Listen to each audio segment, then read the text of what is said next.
La temperatura se desplomó. Los pájaros caían muertos del cielo por el frío que hacía. Las tormentas gélidas se multiplicaron y nevó en julio. La Tierra se vio sumida en una era glacial. Fue una situación desastrosa. Pero no se trata de la glaciación de hace 15.000 años, cuando vivían los mamuts peludos. Se trata de una época distinta del frío cataclísmico que comenzó hace solo 7 siglos. Un periodo que se conoció como la Pequeña Edad de Hielo. Algunas personas murieron congeladas a principios de septiembre. Era un suceso extraordinario. De los siglos XIV a XIX, la Pequeña Edad de Hielo se cebó en la humanidad. Millones de personas fallecieron por la reacción en cadena que desató el frío en la civilización. Los sufrimientos fueron espeluznantes. Parecía que el clima conspiraba para destruir a la gente. ¿Podría repetirse de nuevo? Algunos de mis compañeros creen que podríamos caer en un periodo de brusco enfriamiento en cuestión de décadas. ¿Una nueva glaciación sembraría el caos? Resulta plausible que en esas condiciones se utilizasen armas nucleares. ¿Es el pasado una ventana que muestra nuestro futuro? ¿Cuál es la cruda y fría realidad de la gran glaciación más reciente de nuestra historia?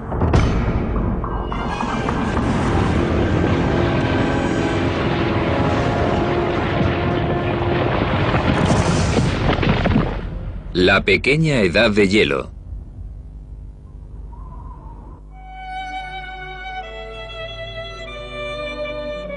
Para los amantes de la música, su sonido es inconfundible.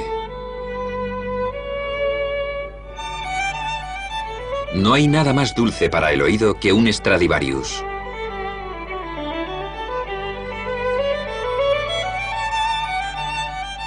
Este violín es uno de los 600 instrumentos que han sobrevivido hechos a mano hace 3 siglos por el artesano italiano Antonio Stradivari.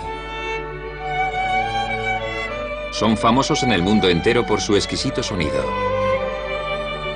Y si una nueva teoría es cierta, pueden ser uno de los pocos puntos positivos de la Pequeña Edad de Hielo. Es el último esfuerzo para resolver un antiguo misterio. ¿Cómo alcanzó Stradivari la virtual perfección?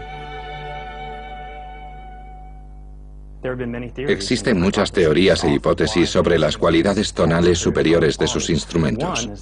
Una es que utilizaba un barniz secreto, pero los análisis científicos han sido incapaces de determinar nada especial sobre el barniz que empleaba Stradivari. Otra hipótesis es que usaba madera vieja procedente de estructuras antiguas como catedrales y castillos, y que la madera ya tenía cientos de años de antigüedad cuando la rescataba de esas estructuras. Pero gracias a la fechación a través de los anillos de la madera sabemos que no es cierto. En realidad empleó madera que creció en los siglos XVII y XVIII. El climatólogo Lloyd Barkell es coautor de la hipótesis que puede resolver el enigma. Se preguntó si la madera que usó Stradivari procedía de árboles que crecieron durante el mínimo de Maunder, el periodo más frío de la Pequeña Edad de Hielo, cuando el sol era más débil. Un día estaba trabajando en el ordenador y me pregunté si los Stradivarius y el mínimo de Maunder eran de la misma época. Lo busqué en internet y en pocos minutos obtuve la respuesta. Los Stradivarius y el mínimo de Maunder comenzaron con 1 año de diferencia. Barkell descubrió que pudo ser uno de los accidentes más afortunados de la historia. El consumado artista italiano nació en 1644. Y el mínimo de Maunder comenzó en 1645.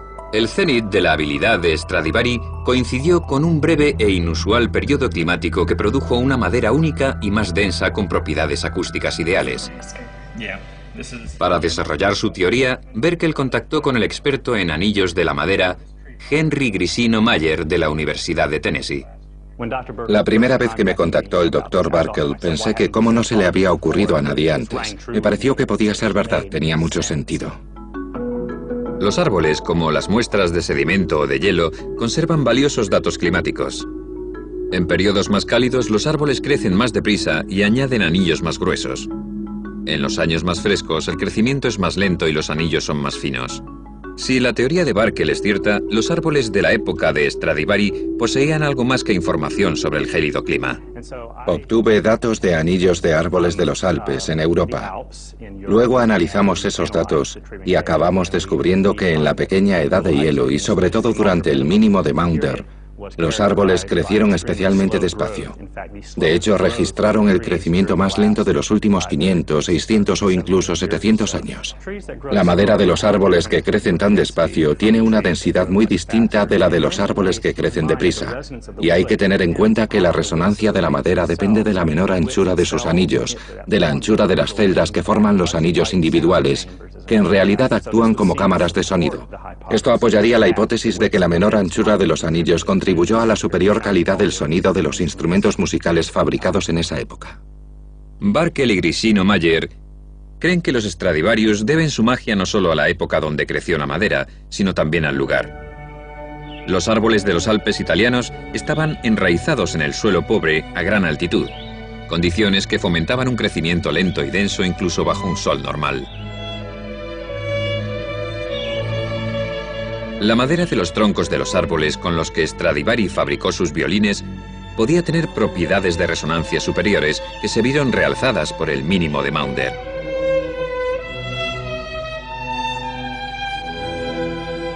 ¿Pero la pequeña edad de hielo fue crucial para ayudar a Stradivari a crear un sonido superior? Algunos expertos opinan que no. Dicen que algunos de los renombrados violines tienen anillos de árbol anchos y que otros artesanos de la misma época fabricaron violines mediocres con la misma madera. Sin embargo, la intrigante teoría de Barkel y Grisino Mayer ha reavivado el interés en uno de los enigmas más importantes de la música.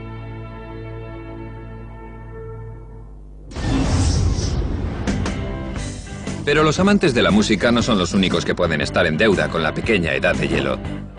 Puede que los bebedores de cerveza y alcohol destilado de Estados Unidos también deban estarlo. La cerveza y las bebidas destiladas representan el 93% de las bebidas alcohólicas consumidas en Estados Unidos. Si no fuera por la pequeña edad de hielo, estos juerguistas podrían estar bebiendo vino en su lugar. La historia de la preferencia de bebidas de los norteamericanos se remonta al siglo XIV, en Inglaterra y en el norte de Europa, cuando la pequeña edad de hielo azotó los viñedos que habían proliferado durante el periodo medieval cálido. Cuando llegó la pequeña edad de hielo, las viñas murieron de frío. Ya no pudieron hacer vino. Los europeos del norte se quedaron sin vino. En la Europa del Sur, aunque se sufrió la pequeña edad de hielo, porque por ejemplo se congelaron los canales de Venecia, la producción de vino no se vio gravemente afectada. Se produjo una fuerte división entre ambas culturas. A los europeos del norte no les quedó otra opción que satisfacer su deseo de alcohol con bebidas hechas de los suministros de sus maltrechas cosechas de cereales, es decir, con cerveza y bebidas destiladas.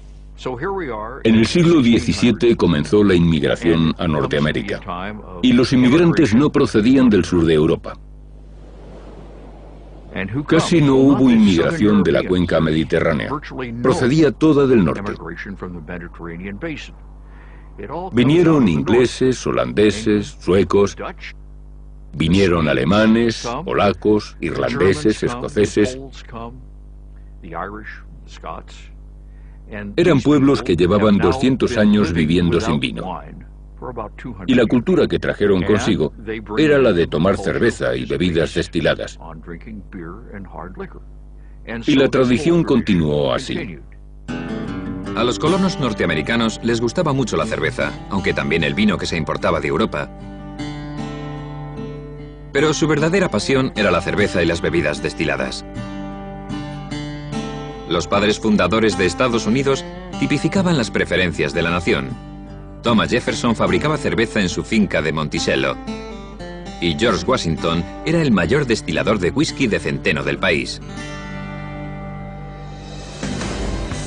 Hoy los estadounidenses beben una media de 87 litros de cerveza anuales y unos 4 litros de bebidas destiladas, pero solo 7,5 litros de vino. El 11% de la población bebe el 88% del vino. Y la mayor parte de esa población vive en ambas costas.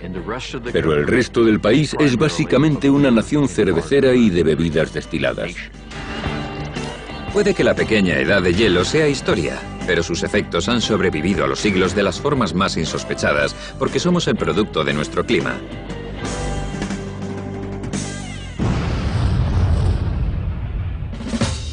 Una de las dimensiones de la historia en las que la pequeña edad de hielo intervino más dramáticamente fue la guerra. La victoria o la derrota a menudo dependían de la frigidez del clima.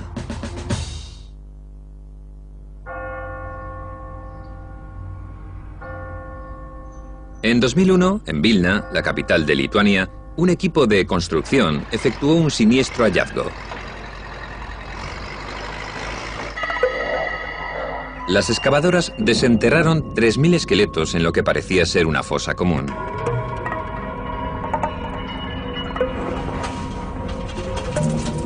Los forenses determinaron que los cadáveres tenían casi unos 200 años. Eran soldados de Napoleón Bonaparte, víctimas de una de las aventuras militares más catastróficas de la historia y del clima extremo de la pequeña edad de hielo. A lo largo de esa época tan fría, el clima jugó un papel crucial en la guerra. Los generales sabían que los elementos podían ser su enemigo más formidable o su aliado. Napoleón aprendió la lección en otoño de 1812, tras invadir Rusia con un gigantesco ejército de 600.000 hombres.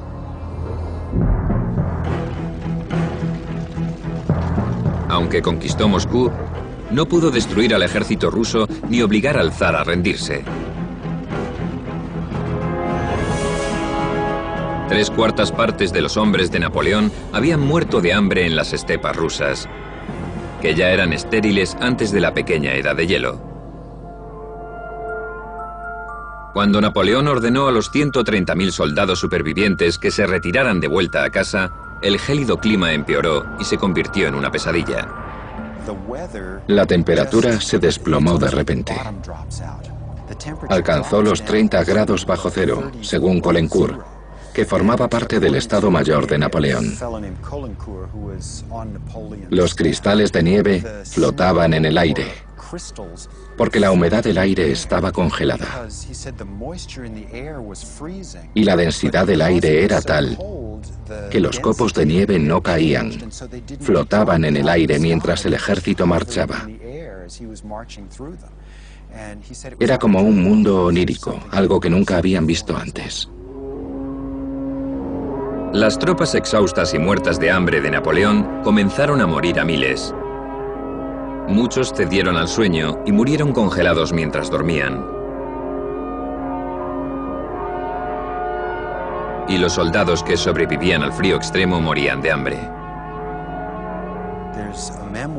Un soldado menciona en sus memorias cómo sobrevivió a la campaña. Hacía tanto frío, y aunque los caballos seguían moviéndose, tenían la piel congelada. Y los soldados podían acercarse y cortar trozos de carne a los caballos que seguían tirando de los carros. Los caballos tenían los flancos tan fríos y entumecidos que no los sentían. Y cuando empezaban a sangrar, la sangre se congelaba y taponaba la herida, y el caballo continuaba caminando. 40.000 soldados medio muertos, una pequeña fracción del ejército invasor original de 600.000 hombres, llegaron a la ciudad de Vilna. En la ciudad, en la que no había comida, varios miles más murieron de hambre. Y otros miles murieron de gangrena y tifus en los hospitales de campaña. Los soldados más fuertes echaban de las casas atestadas a los más débiles para que murieran congelados ante las puertas. Las cifras oscilan, pero se estima que solo unos 5.000 de los 40.000 soldados que llegaron a Vilna salieron vivos de la ciudad.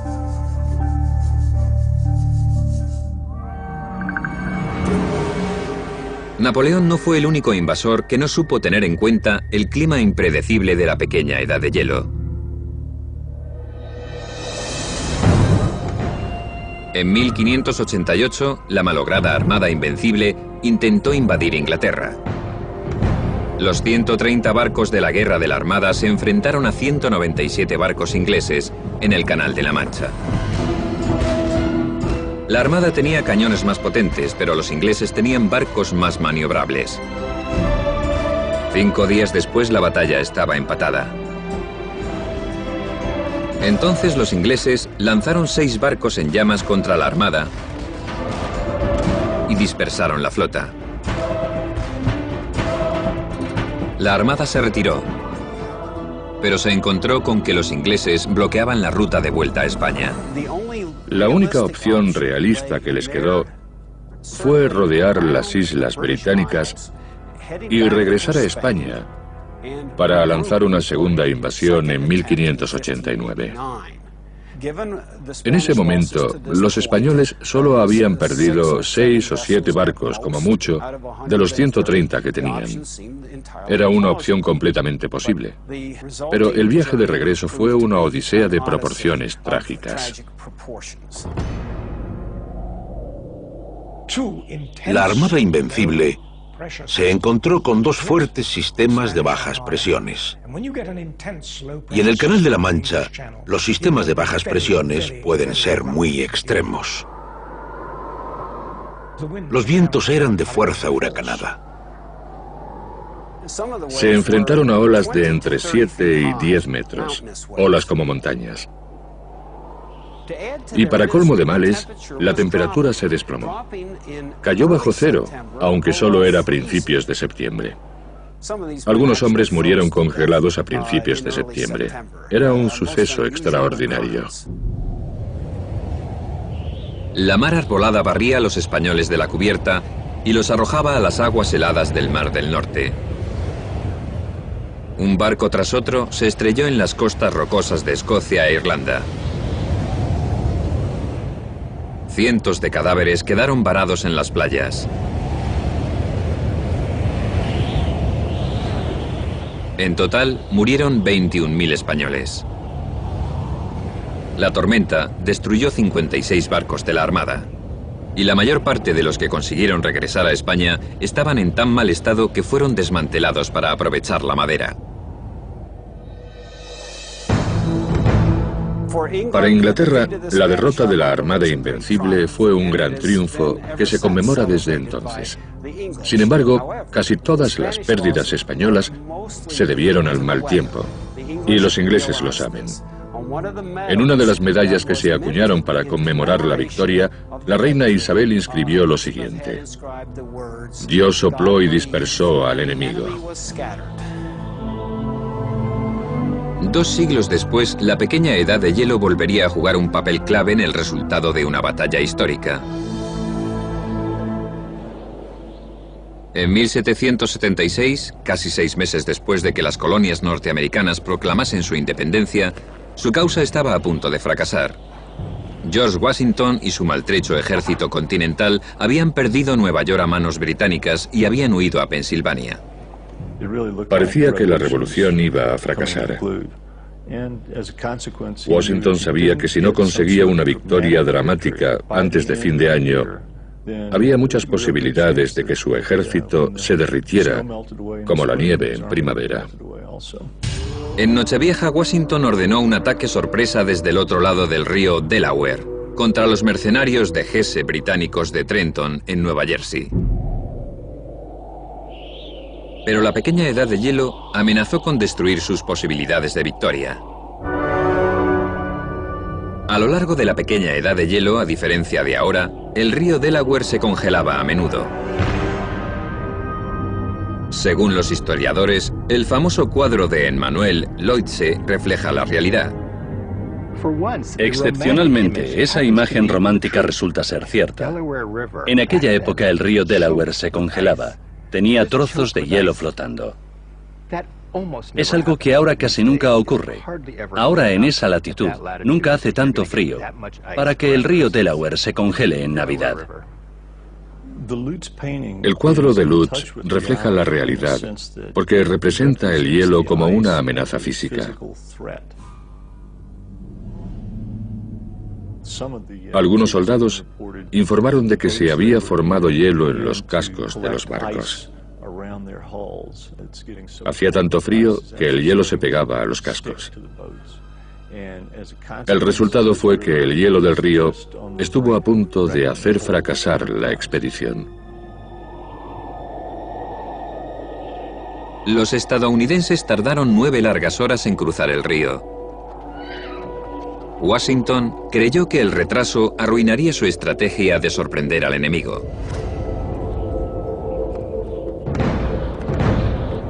Dos soldados murieron congelados camino de Trenton. Pero el ataque de Navidad cogió por sorpresa a los mercenarios de Hesse y cambió el rumbo de la independencia.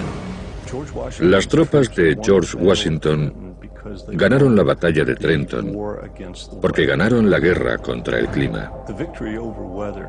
La victoria sobre el clima proporcionó a los estadounidenses una sensación de esperanza, de posibilidad, una sensación de que, mediante sacrificios similares, podrían ganar esa guerra. Cuando Estados Unidos obtuvo su independencia, la pequeña edad de hielo se encontraba en su último siglo. Pero todavía faltaba para ocurrir el famoso año sin verano.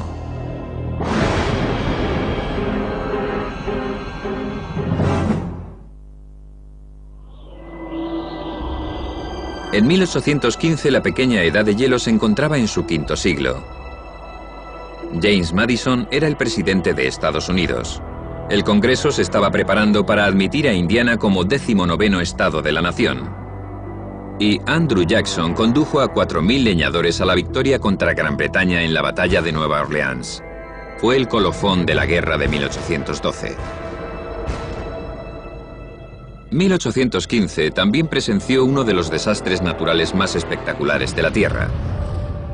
En una era de actividad volcánica incrementada, que algunos científicos creen que causó la pequeña edad de hielo, pronto se produciría la erupción más potente registrada. Y puso patas arriba un clima ya de por sí errático, provocando lo que se conoció como el año sin verano. Empezó el 5 de abril con un profundo estruendo en la isla de Sumbawa, en Indonesia. En la costa norte de Sumbawa se eleva el monte Tambora, un volcán de 4.300 metros que se creía extinto.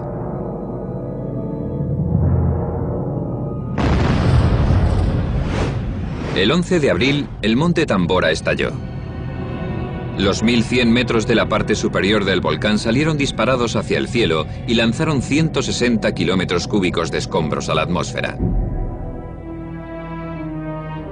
Esto es la erupción cataclísmica del monte St. Helens, de 2.500 metros en 1980.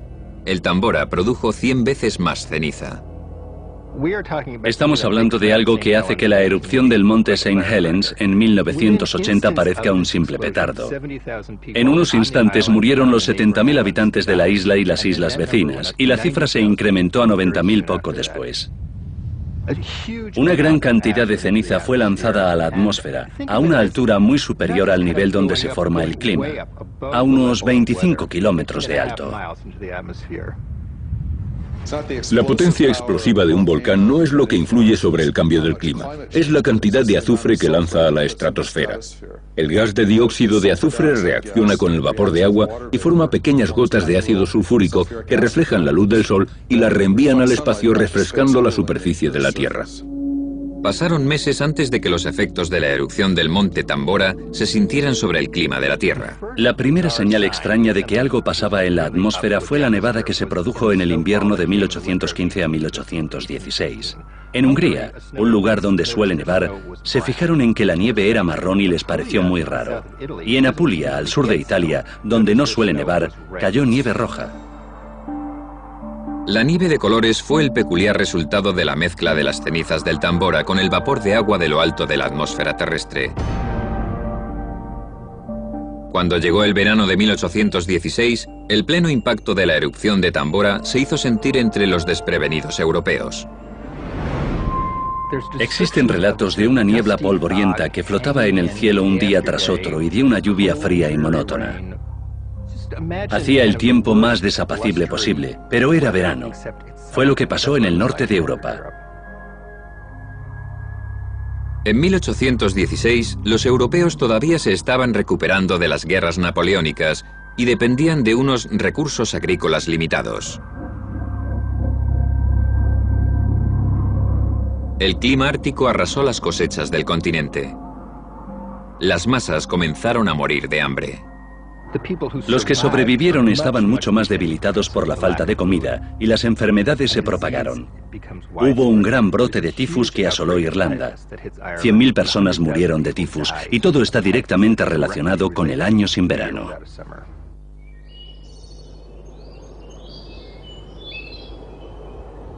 Una historia muy distinta se estaba escribiendo en un remoto centro de vacaciones de Europa. En verano de 1816, Percy Shelley, el poeta romántico, su mujer Mary Shelley, que tenía 19 años, y su amigo Lord Byron pasaron el verano a orillas del lago de Ginebra. Normalmente habrían hecho excursiones por la montaña y en barco para divertirse, pero ese verano hizo tanto frío y tan mal tiempo que no pudieron salir al aire libre. Y como eran escritores, decidieron celebrar un concurso para ver quién escribía la historia de miedo más terrorífica y pasar el rato. Ese verano Mary Shelley escribió Frankenstein. Si te fijas en el libro, al principio el monstruo sale trepando por el hielo del Ártico. Y al final del libro, el monstruo también aparece en el hielo. Son imágenes heladoras. Y así es como comienza el libro, en el que menciona que el frío y el mal tiempo que hace en el exterior le han empujado a escribirlo.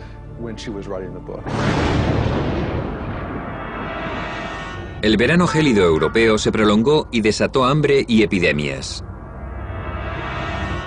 La gente ya no podía soportarlo más.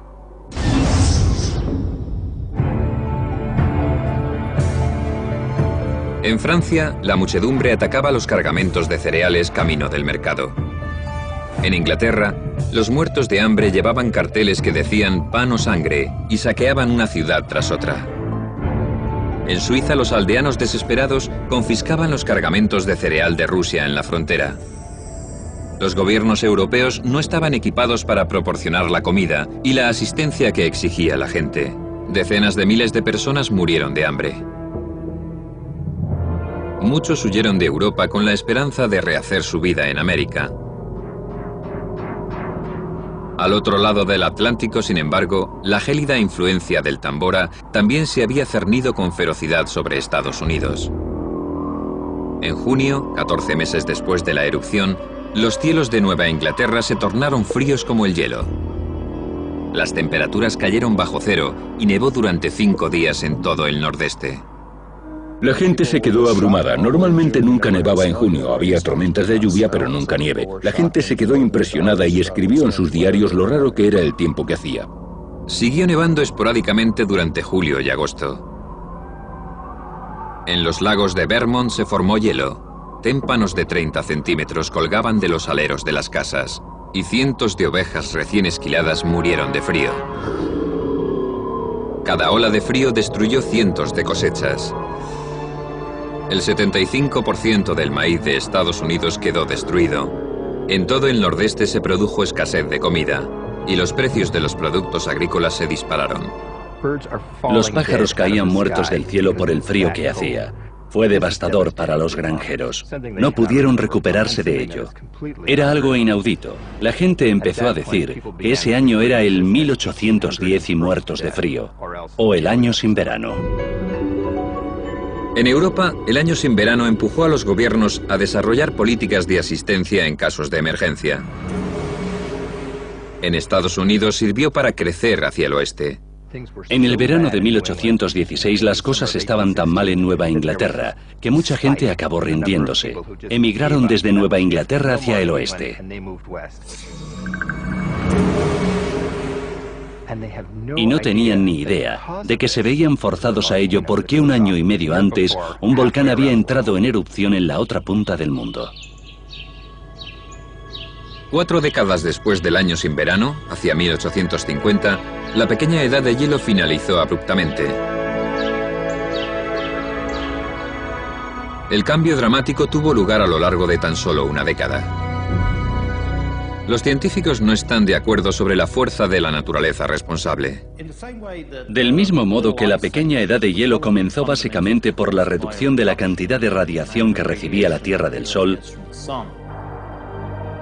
terminó porque a mediados del siglo XIX se incrementó la energía que recibía del Sol. La pequeña edad de hielo terminó porque se redujo el número de erupciones volcánicas, pero también por la industrialización, la polución antropogénica y los gases del efecto invernadero. El final de la pequeña edad de hielo creo que estuvo causado por lo mismo que acabó con los 10 ciclos anteriores, la fluctuación natural del océano. Algunos científicos creen que la fuerza de las corrientes oceánicas, el potente flujo que transporta el calor a las latitudes del norte, oscila. Su teoría es que el ciclo más reciente de corrientes débiles causó la pequeña edad de hielo, y que el ciclo de corrientes más fuertes, que aún sigue vigente, acabó con ella. Pero las fuerzas que causaron la pequeña edad de hielo son inciertas. Aún hay muchas preguntas sin responder. ¿Se producirá otra edad de hielo? ¿Cuándo? ¿Y qué efectos devastadores tendrá para la humanidad? Un informe reciente encargado por el Pentágono puede contener una previsión alarmante sobre nuestro futuro.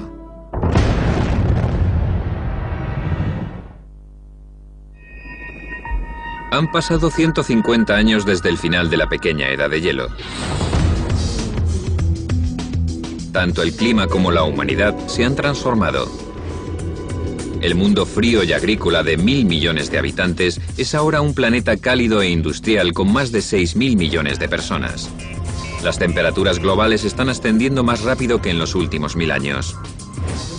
Según el Panel Intergubernamental sobre Cambios Climáticos de las Naciones Unidas, los termómetros habrán subido 5,5 grados a finales de siglo.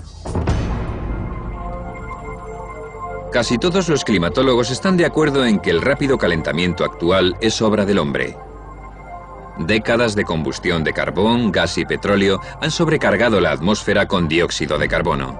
El dióxido de carbono atrapa el calor del Sol, que de lo contrario irradiaría hacia el espacio provocando el llamado efecto invernadero.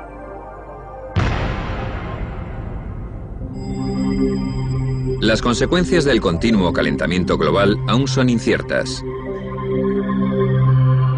Muchos creen que las temperaturas más altas desencadenarán sequías. Los huracanes podrían multiplicarse porque obtienen la energía de las aguas cálidas del mar.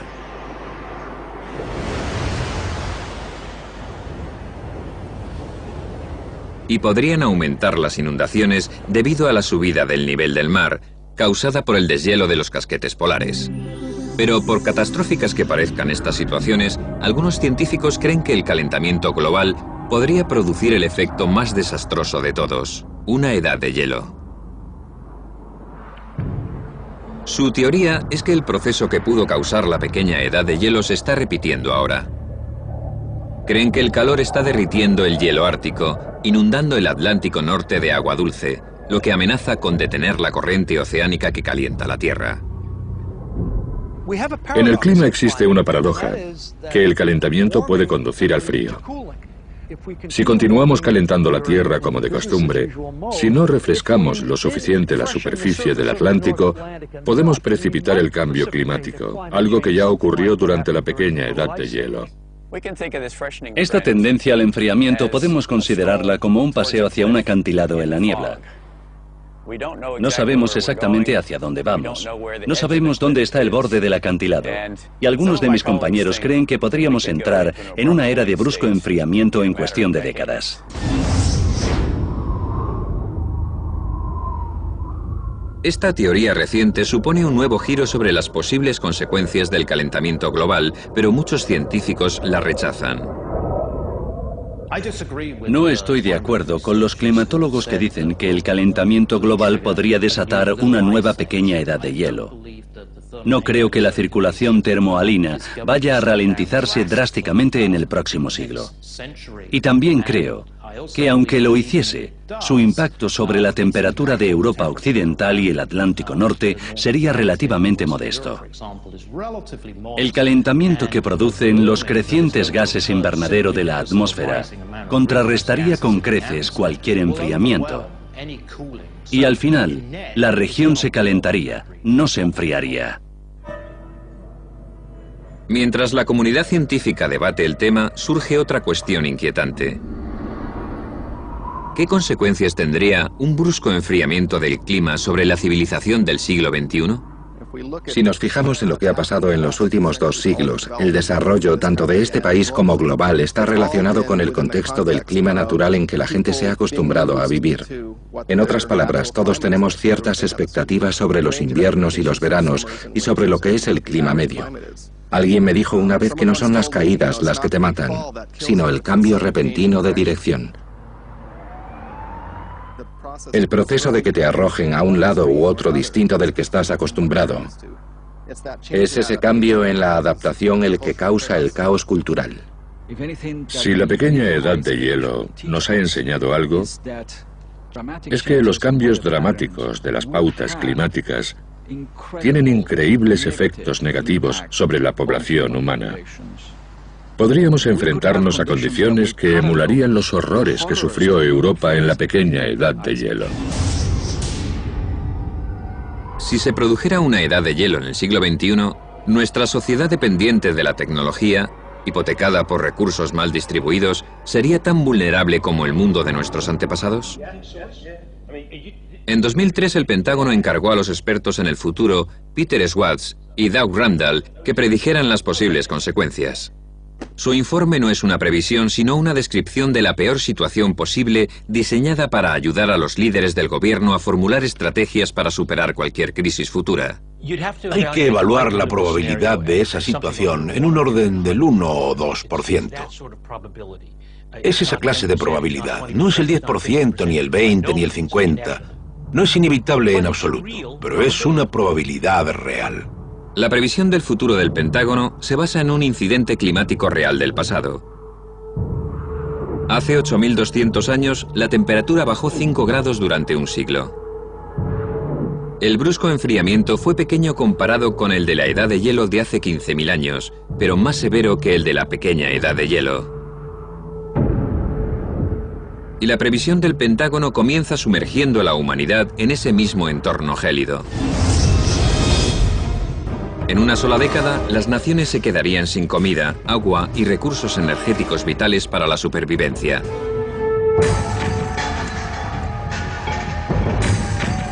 En Europa surgirían conflictos entre países vecinos por el acceso a los ríos compartidos y las reservas de petróleo. El enfriamiento daría lugar a un nuevo desorden mundial y la superpotencia mundial tendría que movilizar sus recursos para intentar estabilizarlo. El papel de Estados Unidos como policía mundial sería mucho mayor todavía que ahora. Ante los conflictos potenciales habría necesidad de transportar grandes cantidades de comida, y solo Estados Unidos tiene la capacidad logística y militar para actuar como policía en esa situación, garantizar el orden y dirigir las operaciones de salvamento de parte de la comunidad internacional. Sin embargo, según la previsión del Pentágono, Estados Unidos se enfrentaría a su propia crisis. Con la prolongación del clima frío y seco, el hambre se intensificaría en los países vecinos del sur. Los muertos de hambre y los desplazados comenzarían a emigrar en masa a Estados Unidos.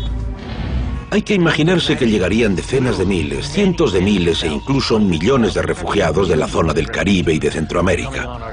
Pero lo raro es que también podría ocurrir al revés, que la gente del sudoeste de Estados Unidos emigrase hacia el sur. Las condiciones de los estados del sudoeste de Estados Unidos podrían ser tan malas como para empujar a su población a México o a Centroamérica. Es difícil de predecir, así que la cuestión de la transparencia y polaridad de nuestras fronteras será un tema muy importante. Uno de los factores más volátiles de la previsión del Pentágono es China.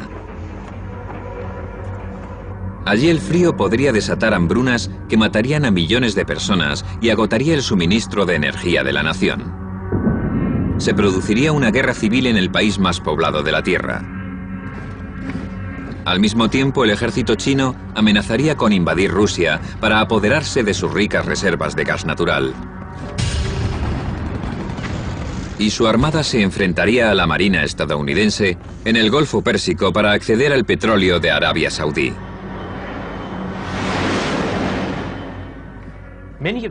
Muchos de los efectos que describo para China también son válidos para la India, y también habría que tener en cuenta a Pakistán. Por lo tanto, de repente sería como una conjura de tres potencias con armamento nuclear que lucharían por los accesos compartidos al suministro de agua, comida y energía. Tendríamos todos los ingredientes para un grave conflicto armado. Resulta plausible que en esas condiciones se utilizasen armas nucleares. ¿Una edad de hielo en el siglo XXI podría desatar esa apocalíptica cadena de acontecimientos? Los críticos del informe del Pentágono lo califican de fantasía alarmista. Otros afirman que contiene demasiados temas profundos para ser ignorados. Si no estamos preparados para esa situación, se incrementa la probabilidad del conflicto. Es lo que más me preocupa. Creo que lo más importante es seguir investigando más, porque necesitamos comprender la dinámica del cambio climático abrupto. Necesitamos mejores datos, modelos mucho mejores y más apoyo a la investigación. Y luego es necesario que haya un debate agresivo entre las comunidades científica y política sobre la urgencia de esa prioridad. Los investigadores buscan a contrarreloj las huidizas respuestas antes de que nuestro volátil clima alcance un umbral crítico. Y cuando miran al futuro, la única certeza es que nada es cierto.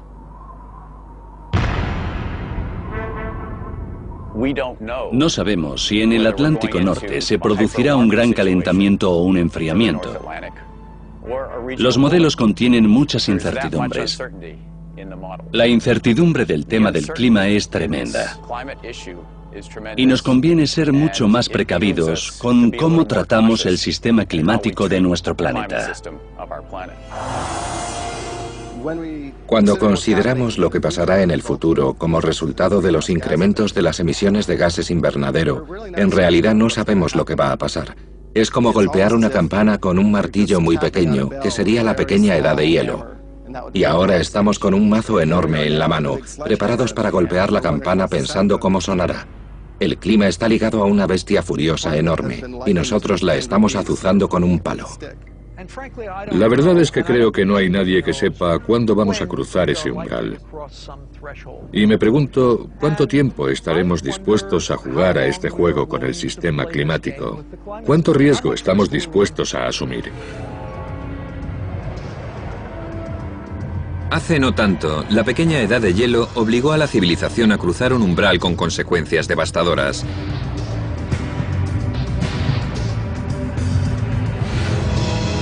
Si el pasado es un prólogo, la tormenta nos aguarda en el horizonte.